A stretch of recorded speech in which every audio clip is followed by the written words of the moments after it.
Boa noite, igreja. Todo mundo bem? Não? Bem? Não tá bem? Vocês não esperavam, né, que ia ser eu aqui agora, mas vai dar tudo certo. Nós vamos dar continuidade ao nosso culto.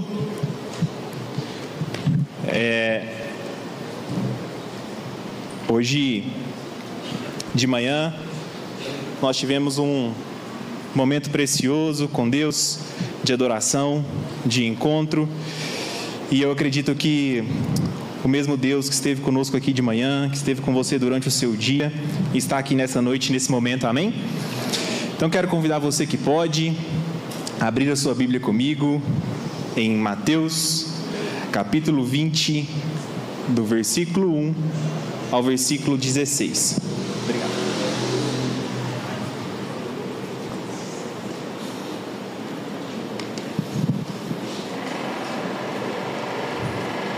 Mateus capítulo 20, do versículo 1 ao 16.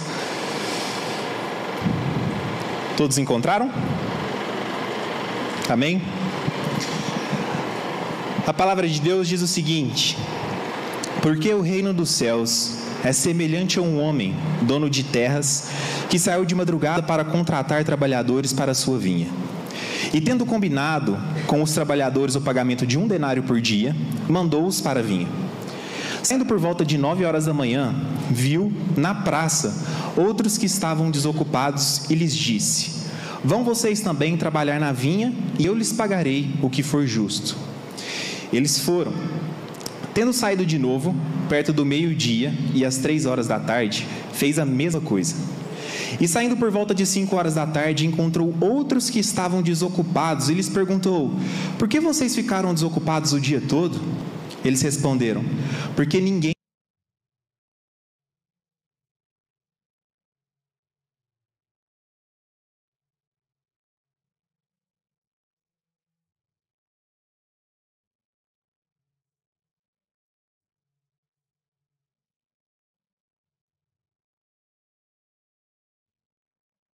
contratados às 5 da tarde, cada um deles recebeu 1 denário. Ao chegarem os primeiros, pensaram que receberiam mais, porém também eles receberam 1 denário cada um. Mas tendo-o recebido, começaram a murmurar contra o dono das terras.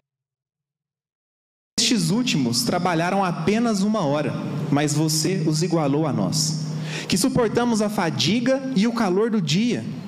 Então o dono disse a um deles: amigo, não estou sendo injusto com você. Você não combinou comigo trabalhar por 1 denário? Pegue o que é seu e saia daqui, pois quero dar a este último tanto quanto dei a você. Será que não me é lícito fazer o que quero com o que é meu? Ou você ficou com inveja porque eu sou bom? Assim, os últimos serão os primeiros e os primeiros serão os últimos.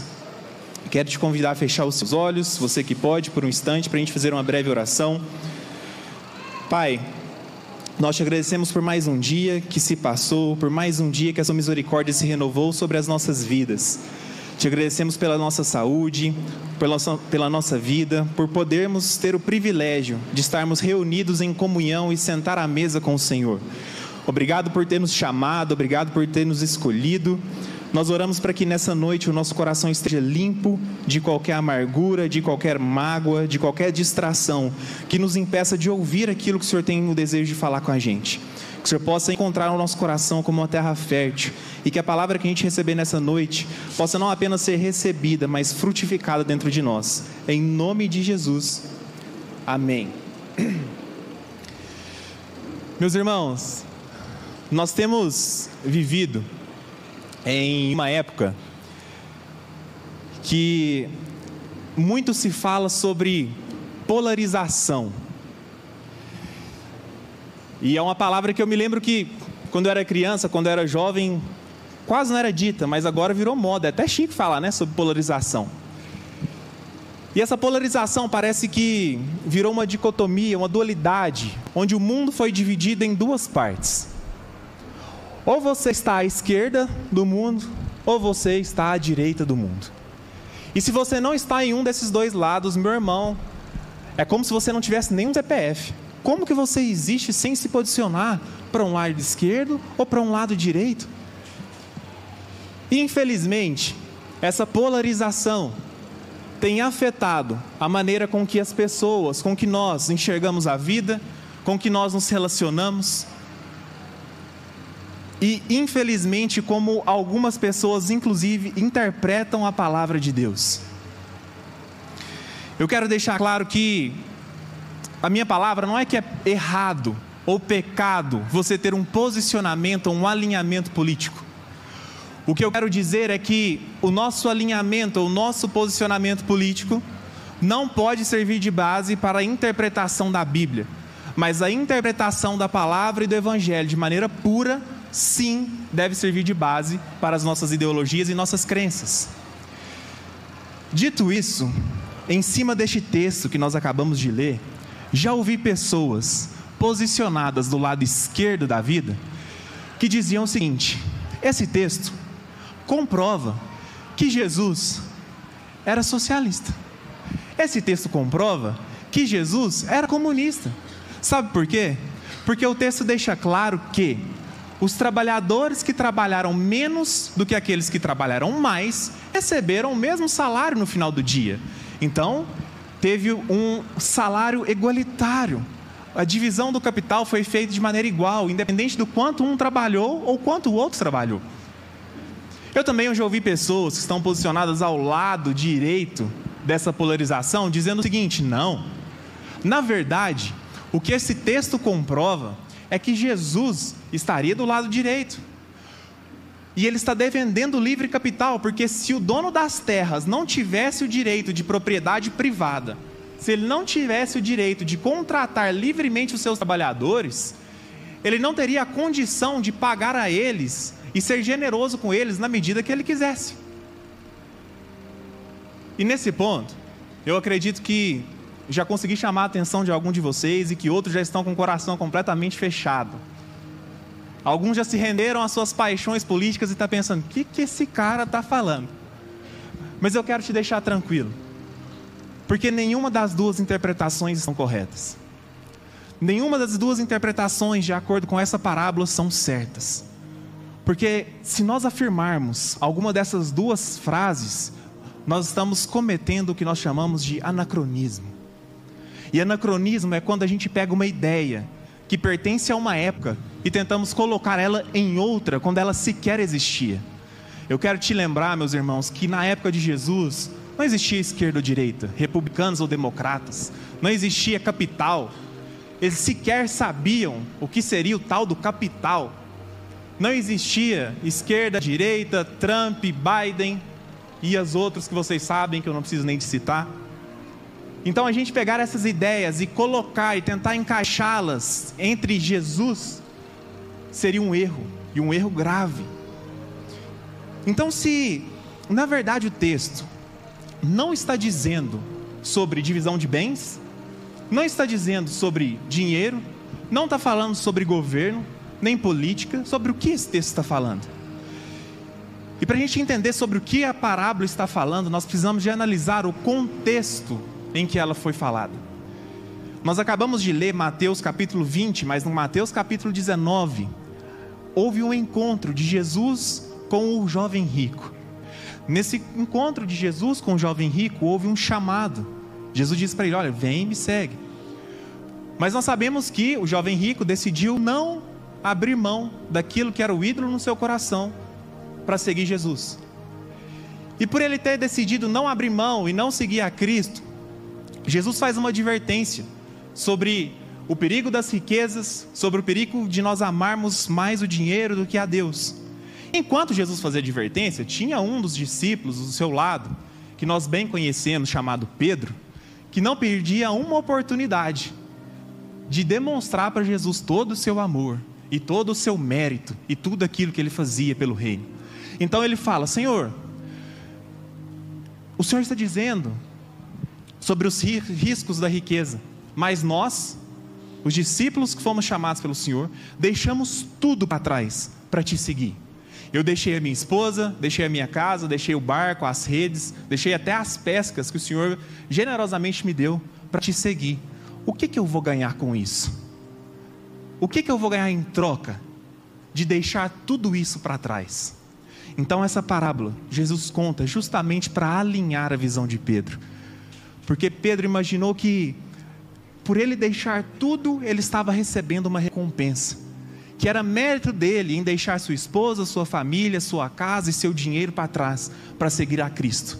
E Jesus, através dessa parábola, demonstra para nós que não existe mérito na salvação. E não existe mérito no chamado. O objetivo dessa parábola era explicar, demonstrar que existe a fase do chamado e a fase da recompensa, e nenhuma delas depende da nossa capacidade ou do nosso mérito. Então eu tenho uma boa notícia para você. Esse texto não vai servir para justificar as suas ideias e as suas ideologias, mas ele vai servir para justificar você, a sua alma. Ele vai demonstrar para você que você foi salvo, independente daquilo que você tinha a capacidade de fazer. Não pelo seu mérito, mas pelo sangue de Jesus que foi derramado naquela cruz. Então, o título dessa mensagem de hoje é Chamado e Recompensa. O que nós podemos aprender com Pedro, que perguntou para Jesus qual seria a sua recompensa por aceitar esse chamado? E se a gente analisar o versículo 1, Jesus começa dizendo o seguinte, que o Senhor daquelas terras saiu de madrugada para contratar trabalhadores para a sua vinha.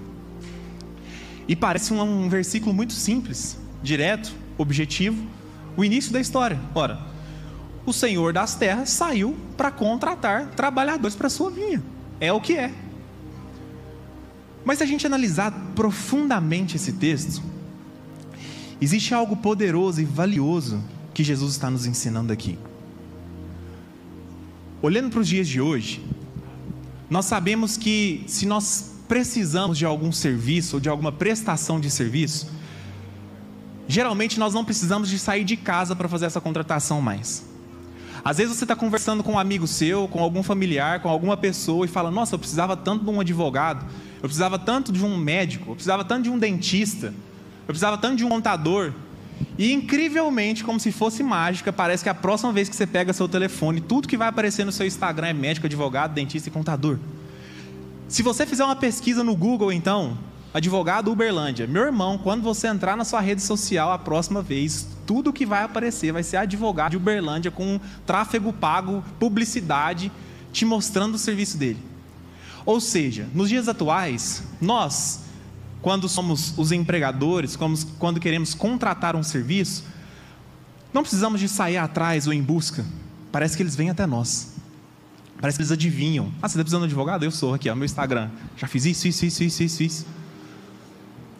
Parece que é como se a internet soubesse o que nós precisamos no momento que precisamos, e que inclusive que nós gostamos do luxo de não ter que buscar muito, não ter que procurar muito e ter tudo na palma das nossas mãos.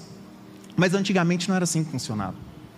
Na época de Cristo, no contexto dessa parábola, os trabalhadores, eles saíam de manhã, de madrugada da sua casa.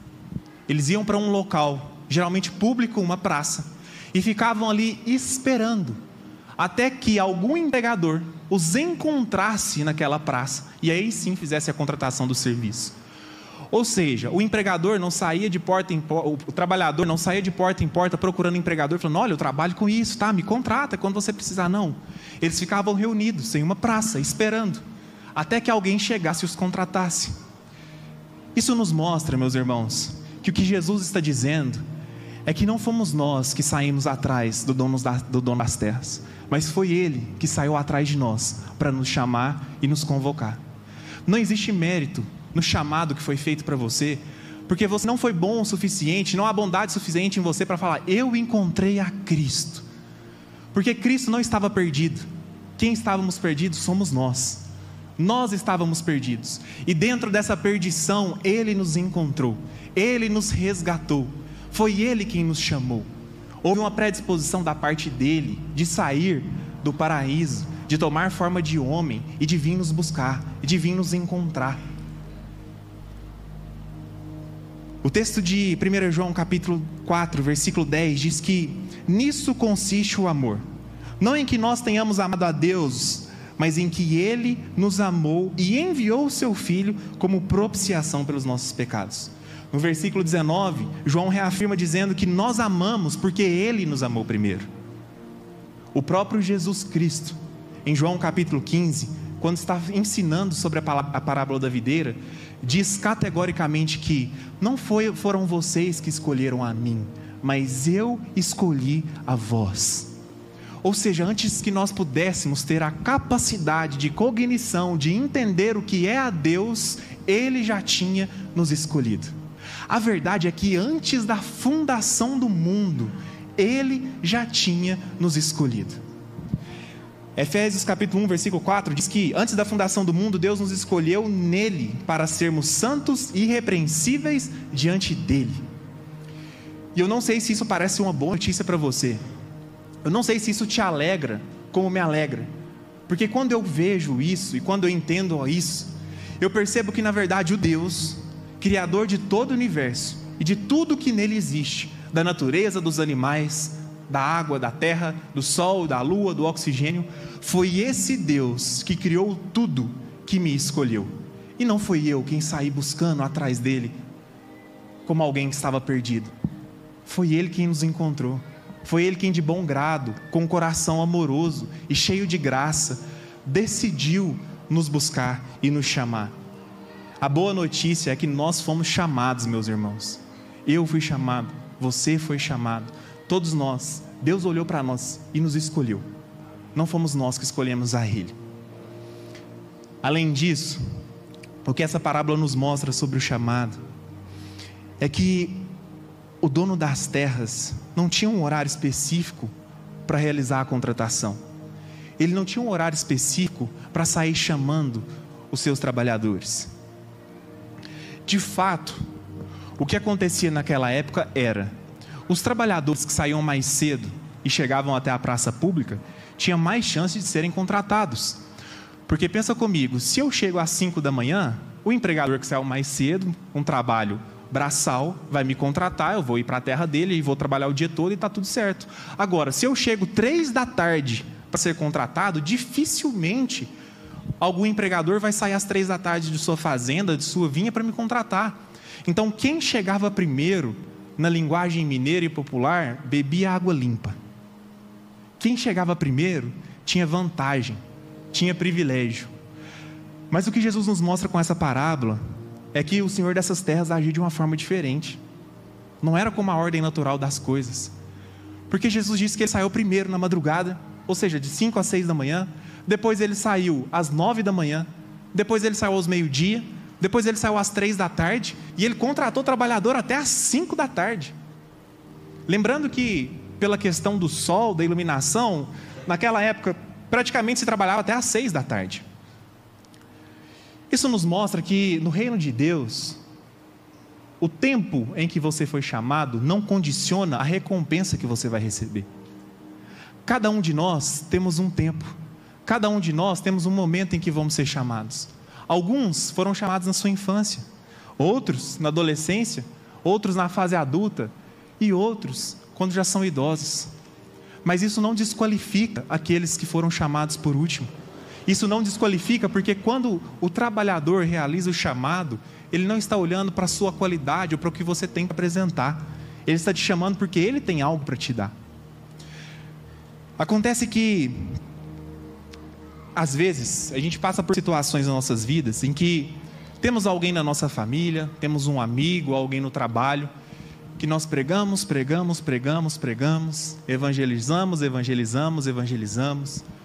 Somos uma carta viva de testemunho e revelando o amor de Deus. Mas a gente se cansa porque a gente olha e fala: já fazem anos que eu estou aqui. São anos pregando o evangelho. E essa pessoa sequer me dá atenção. Parece que nada muda dentro dela. Parece que o chamado não faz sentido para ela. Mas o que eu quero te dizer, meus irmãos, é que nós não determinamos o tempo de chamado de alguma pessoa. Quem sabe o tempo de cada um é Deus. é o dono das terras. E a nossa missão é continuar pregando o Evangelho, porque no tempo dele, no tempo oportuno, ele vai chamar cada um dos seus. Eu quero te dizer para você, não desistir. Não desista se você acha que o seu pai, o seu avô, o seu irmão, o seu tio, que você prega há tantos anos, não vai se converter porque já passou tempo demais. Não acredite nessa mentira, porque Deus sabe o momento do chamado dele. Deus sabe o momento em que ele vai ser chamado. Se a gente olhar para a palavra de Deus, nós temos vários exemplos, inúmeros exemplos, de pessoas que foram chamadas em tempos distintos de suas vidas. Timóteo foi chamado praticamente na sua infância. Pedro, André, Tiago, João, praticamente todos foram chamados em sua fase adulta, no meio de sua vida. Mas teve um cara que foi condenado e estava pregado numa cruz do lado de Jesus, que foi chamado no último suspiro. Foi no último momento, quando todo mundo já achava que não tinha esperança, quando todo mundo olhava, passava e falava: aquele está recebendo o que ele merece. Cristo olhou para ele e disse: hoje mesmo, por acreditar em mim, você vai estar no paraíso. O chamado foi no último segundo, meu irmão. Então eu quero te dizer, se você tem alguém que você ama tanto, que você espera pela conversão, pelo encontro, se essa pessoa está respirando, se essa pessoa tem o entendimento, se ela tem consciência, não desista, porque Cristo não desistiu dela, porque Ele sabe o chamado, Ele sabe a hora certa. Enquanto há vida, há esperança, porque Ele está pronto para chamar os seus. Por fim, em relação ao chamado, o que nós percebemos nesse texto é que o empregador, o dono das terras, não fez uma entrevista de trabalho com os trabalhadores. A conversa foi muito direta. A gente percebe que a conversa é: você está disponível para trabalhar? Estou. Então vai para a vinha. Os primeiros que foram chamados, foi combinado um valor. Os que foram chamados às 9, meio-dia e às 3, foi dito que seria pago um valor justo. Os que foram chamados às 5, sequer aquele empregador, aquele dono de terras, disse que ia pagar eles. Não teve nada além de que uma conversa dessa direta. Não houve uma entrevista perguntando: tá bom, vamos lá, onde você já trabalhou? Em qual vinha que você já passou? Quem já te empregou? Nos lugares que você passou, qual foi a sua rentabilidade? Você trabalhou bem? Você furtou alguém? Você já foi mandado embora? Perceba que não tem uma necessidade de recomendação de trabalho. Se você já trabalhou no mundo corporativo, empresarial, você vai saber que quando você sai de uma empresa para ir para outra, geralmente você precisa de uma recomendação. Porque as empresas querem ter uma segurança daquilo que você pode oferecer. Elas querem ter uma segurança do seu histórico, em que elas estão fazendo um bom negócio e não contratando um problema. Mas no caso desse empregador, não. No caso do dono dessas terras, ele não tinha interesse nessa entrevista. E sabe por que ele não tinha interesse nessa entrevista? Porque para o dono das terras, que é Deus, o seu histórico passado não importa. Ele não importa com aquilo que você fez ou deixou de fazer antes dele te chamar. Ele não está importando se no seu antigo trabalho ou se na sua antiga vida você furtou demais, roubou demais, mentiu demais, fez errado demais. Ele não está importando se você tem a ferramenta certa, se você produz mais que o seu irmão do lado. Ele não importa com o seu histórico passado, porque a partir do chamado, Ele sabe que você vai ter uma nova vida, e que é Ele quem vai te dar as condições de trabalho, é Ele quem vai disponibilizar para você as ferramentas necessárias, é Ele quem vai transformar o seu caráter. Então Ele não importa, de maneira alguma, com aquilo que você passou antes de ser chamado por Ele. Eu quero dizer que Ele não importa de maneira alguma com o seu histórico, para você que se acha ruim demais, mal demais, pecador demais, e que sua vida foi suja demais. Mas Ele também não se importa com você que acha que é um ótimo trabalhador. Ele também não importa com o seu histórico, e você olha e diz: nossa, eu trabalhei tanto, eu tenho uma ótima vida, eu não minto, eu sou justo, eu tenho caráter, eu ajudo as pessoas necessitadas, eu sempre estou envolvido com obras sociais. Então existe um sentido para que Ele me chame. Meus irmãos, tudo isso para Ele é nada. É nada. Ele não se importa com o seu currículo, nem bom, nem mal. Ele não importa com seu currículo bom ou mal, porque o que você tem de bom foi Ele que te deu. Eu disse hoje de manhã uma história, e vou repeti-la para que a gente possa ilustrar. Suponhamos que eu chego até o Juninho, o Itamar, digo, Itamar, tá aqui, eu estou te dando um carro novo. Eu estou te dando um Honda Civic 0, de presente. Toma, recebe. Juninho recebeu esse carro, Itamar recebeu esse carro, andou com ele, passou uma semana, o Itamar chega até mim e fala: Carlos, você não vai acreditar. Olha o Honda Civic novo que eu tenho. Olha o carro 0 que eu estou andando. Não, olha esse carro aqui. Sabe quanto que custa? Sabe o que eu tenho que fazer para andar nele? Sabe quanto que eu gasto para deixar ele limpo? E na minha mente eu estou: Itamar, eu que te dei o carro. Por que você está querendo se aparecer com algo que foi eu que te dei? Não faz sentido você querer me impressionar com algo que eu disponibilizei para você. E da mesma forma, é aquele que te chama. Ele não se impressiona com as coisas boas que você faz, porque foi Ele que te deu as coisas boas. Ele não se impressiona com as boas ferramentas que você tem para trabalhar, porque foi Ele que te disponibilizou essas boas ferramentas. Percebeu como é tosco esse pensamento? Parece muito idiota, né? Falando assim, né, Juninho? Mas a gente age assim. Nós somos assim o tempo todo. Deus, olha o que eu faço por o Senhor. Eu imaginei ele olhando assim. Imagine Deus falando: meu Deus. Não tem sentido. Sabe, durante o chamado, nós devemos entender que não há mérito. Meus irmãos, não há mérito em nós. Já dizia Calvino: o que você vê de mal em mim, sou eu mesmo. Tudo de ruim que eu tenho, sou eu.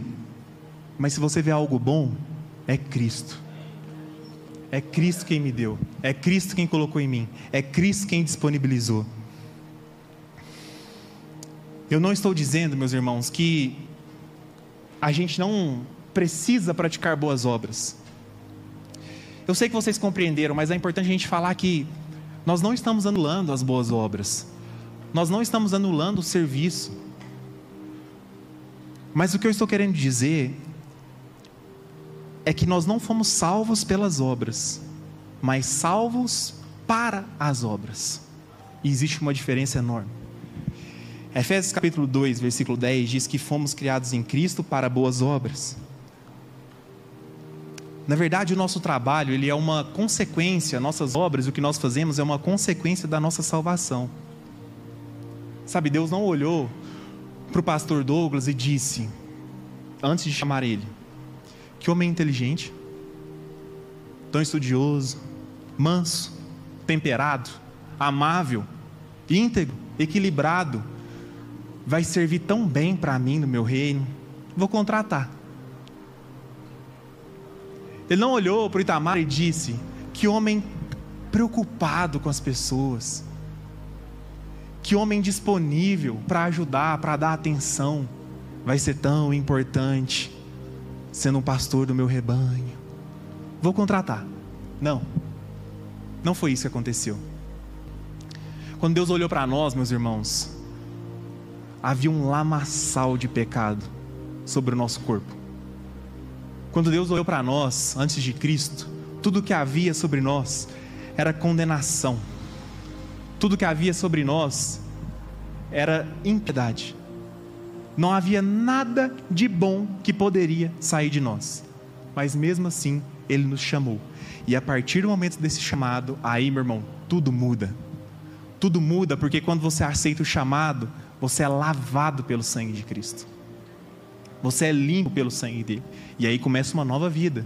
E aí sim, agora o seu histórico importa. A partir do momento que você foi chamado, você não continua nas práticas antigas mais. A sua vida muda, o seu caráter muda, o seu trabalho muda, o seu serviço muda, porque aquele que te chamou vai mudar algo dentro de você. Então nós percebemos que tudo é dele, por ele e para ele. E que se há uma diferença entre aqueles que são chamados e aquele que chama, é o caráter. E essa diferença de caráter, ela fica evidente quando nós olhamos para a recompensa. O momento de recompensa, o momento de distribuição do salário dos trabalhadores. O clímax da parábola contada por Jesus, ou seja, o ponto mais alto de tensão, de ansiedade, o que vai acontecer? foi justamente no momento do pagamento. E no momento do pagamento, aquele senhor faz algo inusitado. Ele diz: olha, chama primeiro aqueles que eu contratei por último, e você vai pagar para eles, administrador. E assim sucessivamente, até que os primeiros que foram contratados recebam por último. Então, quando aqueles trabalhadores que foram contratados às 5 da tarde receberam o pagamento de um dia inteiro, os trabalhadores que foram chamados primeiro olharam e pensaram: uai, se eu fiquei aqui o dia inteiro trabalhando debaixo do sol, entregando tudo que eu tenho para esse cara, fazendo tudo que eu posso para essa vinha, produzindo o máximo que eu posso, e esse cara aí foi contratado e trabalhou só 1 hora, nem sol ele não pegou, 5 da tarde já estava baixando o sol, nem deu tempo dele produzir nada. Se ele recebeu o valor de um dia inteiro, vou receber alguma coisinha a mais, algo a mais eu devo receber. Só que na verdade foi frustrante, porque eles, quando chegaram o momento do seu pagamento, eles receberam a mesma coisa que aqueles que trabalharam por último. E aí houve a revelação do caráter daqueles trabalhadores. Eles ficaram indignados. Indignados porque na mente deles eles mereciam mais do que aqueles que trabalharam menos. E se a gente for pensar naturalmente, vamos pensar com a nossa própria justiça. Quem merece mais? O cara que trabalhou o dia inteiro debaixo do sol, ou que ficou 1 hora na sombra? A nossa justiça própria grita. E a deles gritou. E a deles gritou demonstrando que na verdade eles não se sentiram humilhados. Eles não se sentiram rebaixados. Mas eles olharam para aqueles outros trabalhadores e acreditaram que eles foram exaltados demais, a um ponto que eles não mereciam. Isso fica claro quando eles dizem para aquele empregador: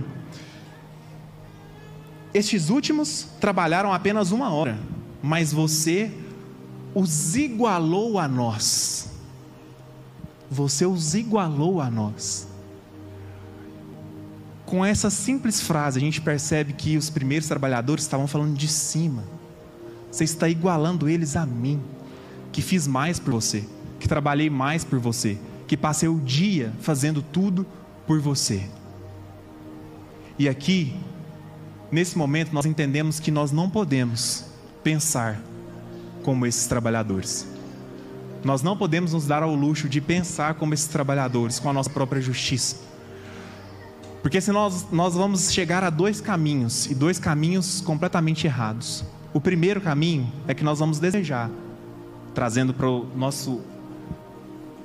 a nossa contextualização de salvação, nós vamos desejar que aqueles que tiveram uma vida errada por muito tempo, de pecado por muito tempo, não merecem receber o mesmo sangue que a gente. A gente vai começar a olhar para o lado e falar: olha, se eu fui chamado aos 14, 15, 20 e passei minha vida inteira adorando a Jesus, orando, lendo a Bíblia, fugindo do pecado, fazendo jejum, indo para a igreja, ajudando ao próximo, eu não posso receber a mesma coisa que um cara que converteu aos 45, 50 e viveu a vida inteira nos prazeres do mundo. Não faz sentido. E aí, de duas uma: ou você vai estar desejando a condenação dele pelos pecados que ele cometeu, e você vai estar sendo hipócrita, porque durante os 20 anos que você viveu sem ser convertido, você pecou tanto quanto ele, e o seu pecado iria te condenar tanto aquele que viveu 50, 60 anos pecando. E aí você vai estar dizendo: olha, Jesus, o seu sangue serviu para me redimir, o seu sangue serviu para me lavar, mas a ele, quanto tempo de pecado, por que a ele você vai lavar igualmente a lavou a mim? Ou então a gente corre um risco maior, que é o risco de olhar para o outro e falar: olha, se eu vivi minha vida inteira na retidão, se eu fui íntegro, se eu tive caráter, e por anos e anos e anos eu aguentei o sol nas minhas costas e trabalhei por Cristo e dei minha vida por Cristo, eu não posso receber, entre aspas, somente aquilo que ele também está recebendo. E você vai diminuir o valor da salvação. Você vai diminuir o valor da salvação porque você vai olhar e vai pensar: esse cara, essa mulher que viveu errado a vida inteira, passou a perna na cidade inteira, era picareta, roubou de todo mundo, furtou, ficou milionário, casa lá no, sei lá, um condomínio muito chique aí, não sei, pensa um chique, Barcelona, Gávea, tudo para aquele lado de lá. O cara mora lá, que roubou a vida inteira, é milionário, fez tudo errado, corrupto, aí agora ele aceitou Jesus, vai ser salvo e ainda vai usufruir de todos os bens, anda de Porsche, viaja 3 vezes ao ano internacionalmente, vai no melhor restaurante da cidade, e eu aqui crente desde os 14, com meu Corsa, morando, aí pensa um bairro aí que você acha que não é tão legal.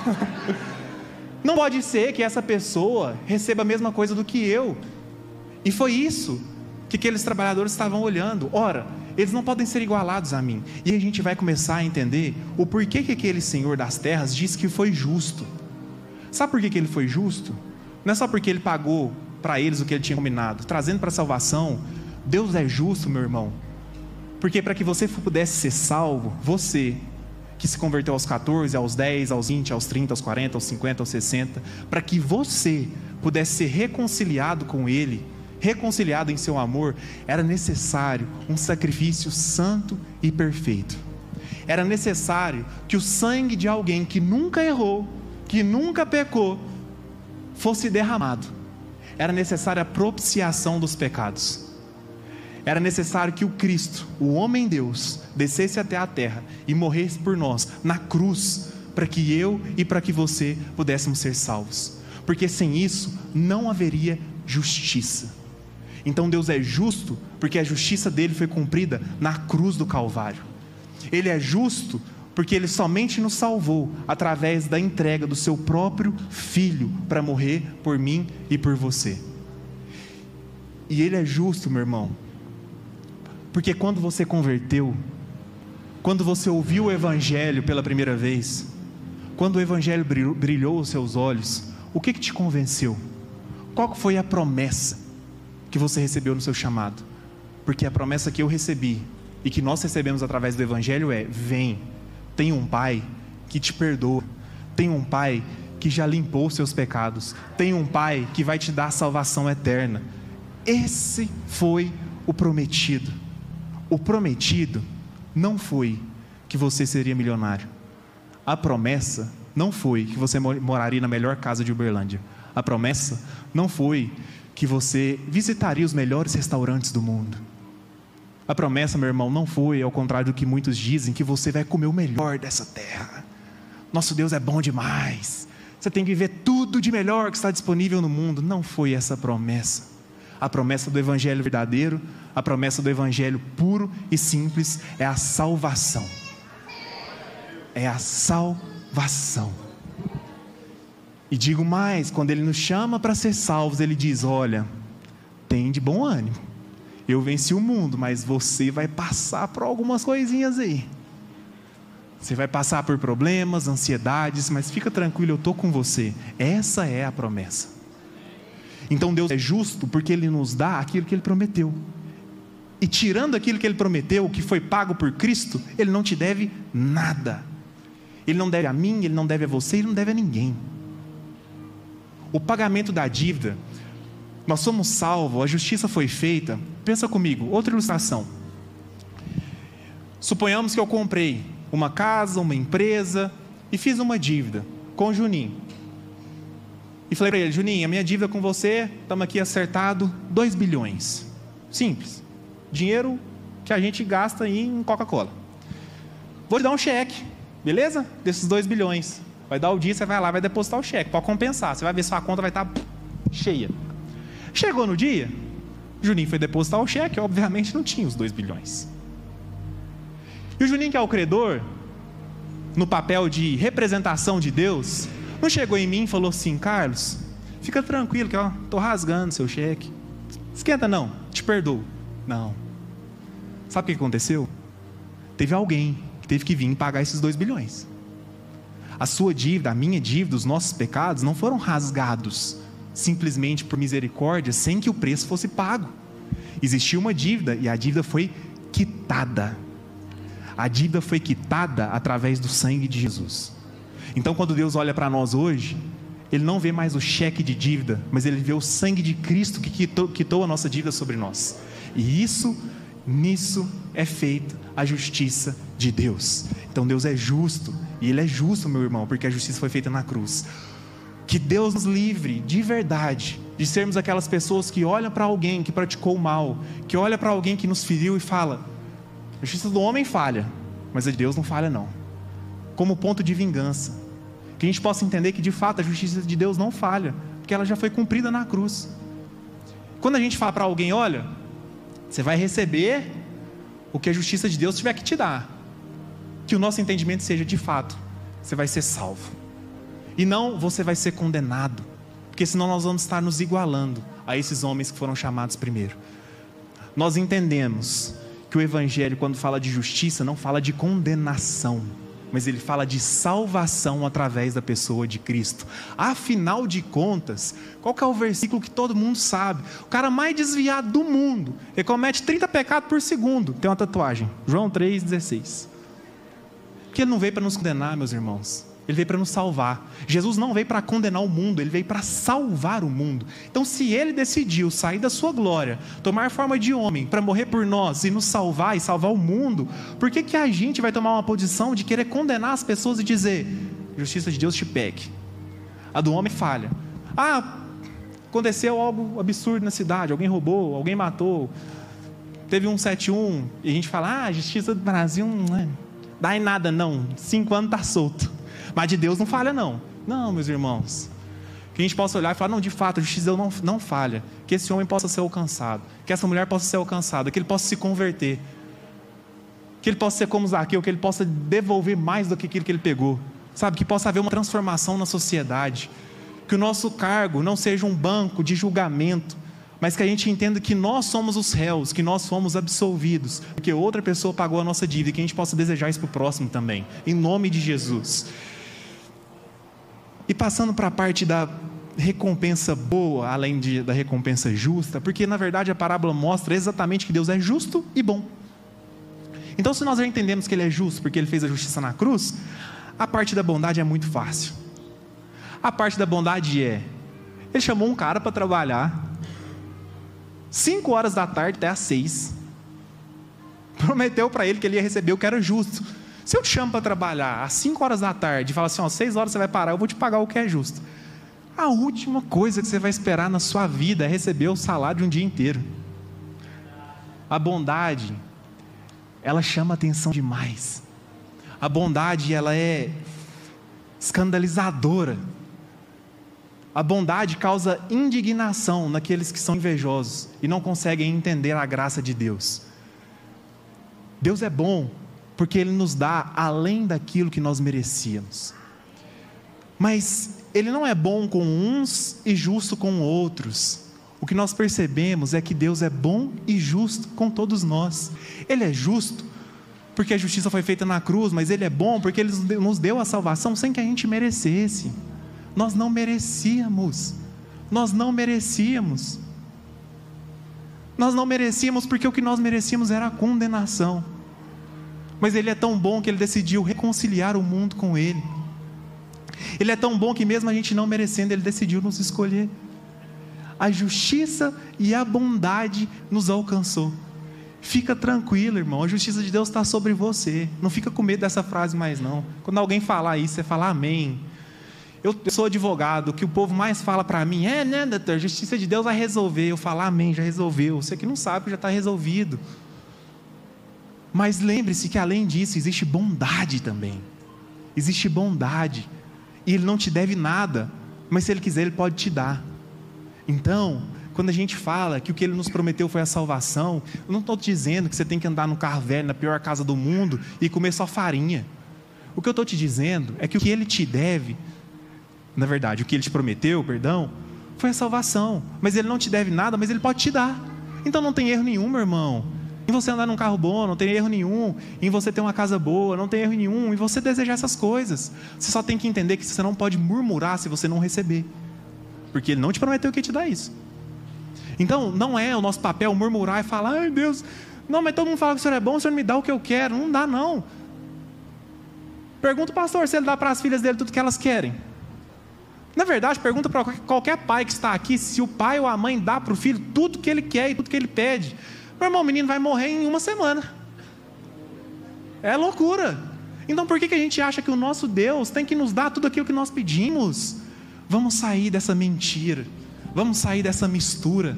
O nosso Deus é bom, o Evangelho é puro, e o Evangelho puro te promete a salvação. E o nosso Deus bom, fique tranquilo que Ele também te prometeu que você vai ter tudo aquilo que é necessário. O nosso Deus bom disse: olha, se eu cuido dos passarinhos, se eu cuido dos lírios do campo, você acha que eu não vou cuidar de você? Fique tranquilo, Deus está cuidando de você, mas não tire o seu olho da recompensa correta. Não ache que o que você tem que receber é mais e mais e mais. Você vai chegar num ponto tão triste, que eu já cheguei, que outras pessoas já chegaram, que você vai achar que o Evangelho é um ponto de enriquecimento, e você vai falar assim: não, eu tenho que ter mais, porque eu sou crente, quem não é crente não deve ter. Irmãos, isso é uma mentira grande demais da conta, porque o que a Bíblia diz é que o sol nasce para o justo e para o injusto, meu amigo. Quem é crente vai ganhar dinheiro, quem não é, não vai ganhar dinheiro. Tem crente que é pobre, tem gente que não é crente e é pobre, porque isso não define a salvação de Deus para você. O que Ele nos prometeu, Ele já nos deu. A salvação. Quero convidar você para ficar de pé. Você que pode, se sente à vontade.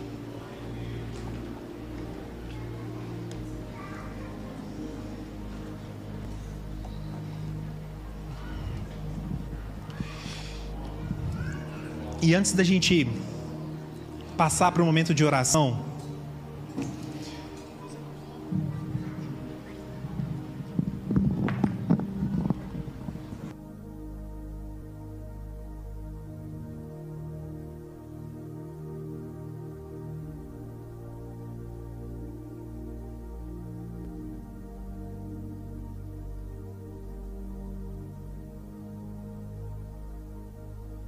Spurgeon dizia o seguinte: o Senhor Jesus não veio ao mundo encontrar para si bondade e justiça, mas para concedê-las a pessoas que não têm nenhuma das duas. Ele não vem por sermos justos, mas para nos tornar justos. Que todos os dias, que todas as manhãs, quando a gente acordar, a gente possa olhar para o espelho e entender que nós não fomos chamados porque nós tínhamos algo para oferecer, mas nós fomos chamados porque Ele tinha algo para nos dar. Que nós possamos entender que não havia bondade e justiça em nós, mas agora existe bondade e justiça sobre nós. Eu quero te convidar a fechar os seus olhos e ter um momento de fato, de encontro com Cristo, um momento de gratidão pela sua obra, um momento para que o nosso coração seja limpo, limpo da amargura, limpo da inveja. Cada um de nós sabemos no nosso interior o que nós sentimos, o que nós vivemos. Então que você possa olhar para Jesus nesse momento, sabendo que Ele já te perdoou, que Ele já te lavou com seu sangue, e clamar por misericórdia para que Ele possa nos dar um coração humilde, compassivo, amoroso. Jesus, arranque de nós todo desejo de condenação, arranque de nós toda a nossa justiça própria. Tire de nós, Jesus, essa vontade de ver sobre o outro aquilo que nós não desejamos para nós mesmos. Tire de nós, Jesus, as distrações que nos fazem pensar que a recompensa da salvação é pequena demais perto dos prazeres dessa vida.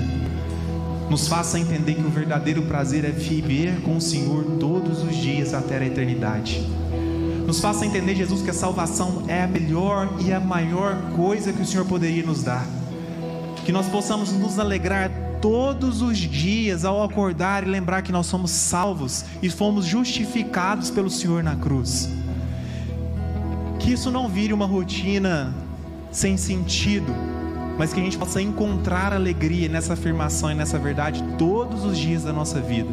Pai, não nos deixe desanimar com aqueles que nós amamos e desejamos a salvação. Nos faça entender que cada um tem um momento do seu chamado. Nos use, Jesus, para sermos os mensageiros desse chamado. Nos dê o privilégio, Pai, se possível, e se o Senhor assim desejar, de vermos pessoas respondendo ao chamado do Senhor, de vermos a frutificação, de vermos a sua aceitação, de vermos a mudança de caráter.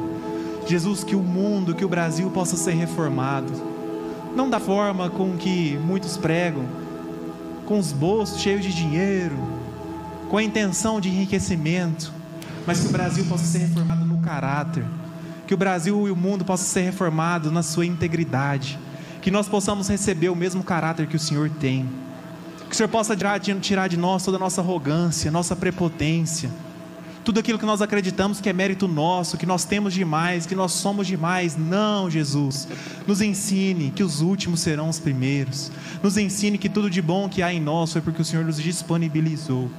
Nos ensine a te amar, Jesus, nos ensine a te desejar, nos ensine a te aceitar todos os dias, que o Senhor seja a nossa prioridade, que o nosso coração olhe para o Senhor todos os dias, que a gente te ame e te escolha todos os dias das nossas vindas, até que o Senhor venha, em nome de Jesus, amém.